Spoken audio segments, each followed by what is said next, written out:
Welcome to Biemethia vs. Zalgaz Den, Round 2. So the first time I came in here with Biemethia, it was kind of rough going. I've worked with her a little bit since, changed a few of her inventory pieces and her powers.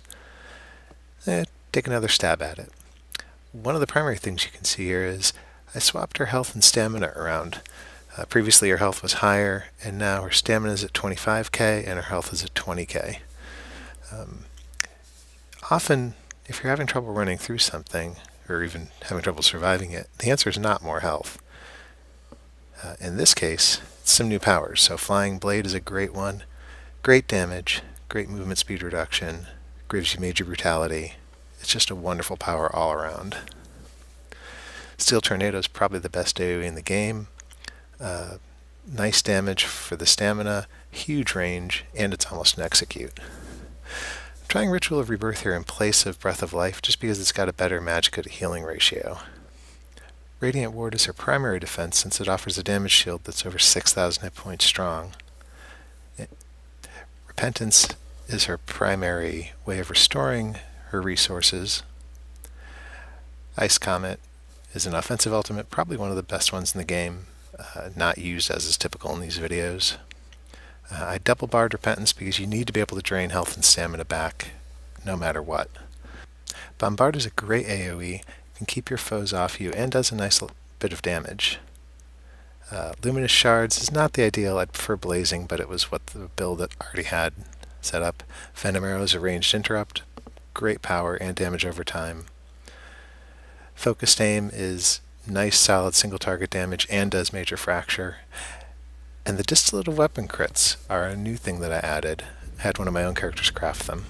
I only wind up using one, but in general, it's worth building up alchemy for that kind of thing.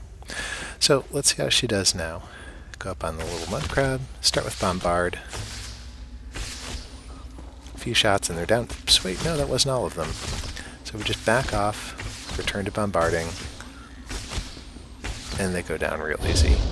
I remember to use Repentance, and you can see this time she comes out of the fight at 100% in all of her resources. Start off with Bombard to lock the crocodiles in place, throw a Luminous Shard. Not convinced that's really a great move, but the crocodiles go down really easy. And again, Repentance, and she's back up to full. Now we've got the first snake boss. You can see how much faster she's moving through them this time. Bombard to lock it in place, Focused Aim to break its armor, followed by the DOT, and then Focused Aims and Bombards to keep it away and do as much damage as possible. Fall back a little bit, it goes down, easy peasy. This is kind of the way I'd like to see this go, where she has a set rotation, she just goes through it, and for these little trash mobs, they really shouldn't be that difficult. They can be, as you saw in the last video, but here again, basically just firing away with a Bombard, and oops, forgot one of them. Run, Biemethia, run! Or just shoot it with Focused Aim, and done. Waited a little long on the Repentance there. Some of the bodies had already faded. So this fight's an example of why you don't use AoEs on a single target. They're not as efficient stamina-wise, but you can see I'm so close to the snake here that I kind of feel like I need to keep doing Bombard to keep it from getting into melee range. The problem is Bombard's not as effective in terms of keeping your stamina high. I'm able to interrupt it, knock it back a little bit there. But you can see right about here, I completely run out of stamina and can't do anything. So we switch to heavy attacks. 2 heavy attacks finishes the snake off, thankfully. But otherwise, I was going to have to find some other way of dealing with that. For example, I'm still kind of low on stamina, so I finally use one of those potions. See, it basically puts me up to full. I've got Major Fortitude and Major Savagery running now.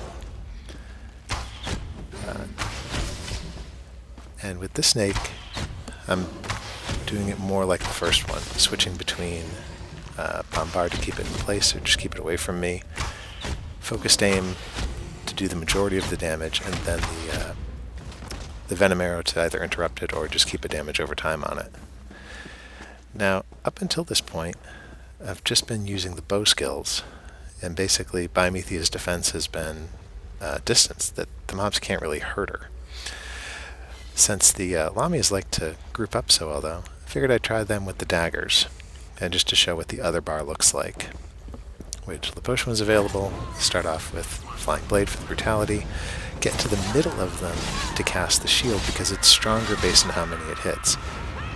Cast it again as it goes down. And you can see Steel Tornado is just wrecking these things. I mean, it ripped through them. Now, I'm using a heal here just, I guess, to show it off. There wasn't really a need for it. As we get down to single targets, we just do Flying Blade, and yay, I'm all done. Wait a minute, somebody's still hitting me. It's easy to kind of lose track of people in a fight, but especially if they're just solos, it's not that bad. So now I can go and claim the reward, or, not, because I already got it. So that was Biemethia vs. Zalgaz round 2. And you can see how just a few changes can make a really big difference in how things play out.